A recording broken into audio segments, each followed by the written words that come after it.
I really don't know what to make about this one.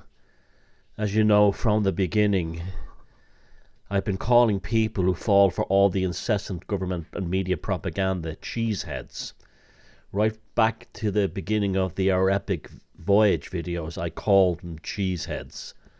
And lo and behold, on a day when I was really getting down over the whole COVID thing, Dr. Tony Holohan, the COVID czar here in Ireland, publishes a graphic on how to deal with the COVID virus in their current strategy.